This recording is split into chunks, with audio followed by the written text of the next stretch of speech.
আমিও একটি বিজনেস করতে চাচ্ছি।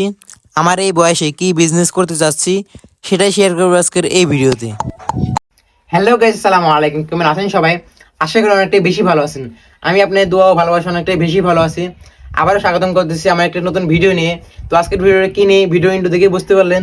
তো আজকের ভিডিওটা চলেন শুরু করা যাক। আমি আবার কি বিজনেস করতে যাচ্ছি চলেন সেটাই বলবো। তো এই যে আমরা বাজারে চলে আসলাম, মূলত বিজনেসটা হচ্ছে, আমি তো মাদ্রাসায় পড়ি, তো মাদ্রাসায় একটা পিসি দোকান দেবে ওরা, তো ওই দোকানের জন্য মূলত মাল কিনতে আসলাম। দেন এই যে দেখতেই পারতেছেন আমরা একটা বিস্কিটের বা পাউরুটির বলতে পারেন ফ্যাক্টরিতে আসলাম। দেন এখান থেকে আমরা কিছু মাল কিনবো ওই দোকানের জন্য, এটার জন্যই বললাম বিজনেস দিতে চাচ্ছি।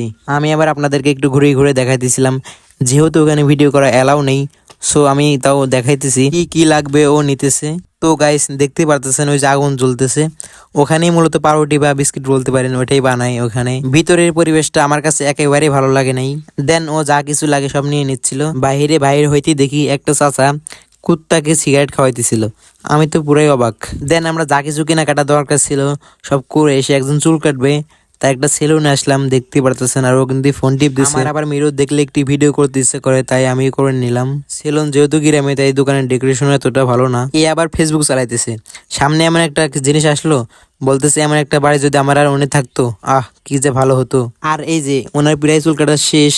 আপনারাই বলেন হুজুর মানুষ যদি এই কাটিং দেয় আর বাইরের লোক কি কাটিং দিবে? এটাকেই বলে ডিজে হুজুর। বাইরে আসতেই দেখি ঝালমুড়ির দোকান, তো আমরা আবার একটা করে ঝালমুড়ি খাইলাম। তো যাই হোক, আজকের ভিডিওটা এ পর্যন্ত। এই ভিডিওটা কেমন লাগলো অবশ্যই কমেন্টস করে জানাবেন। তো সবাই ভালো থাকবেন, সুস্থ থাকবেন, আল্লাহ হাফেজ।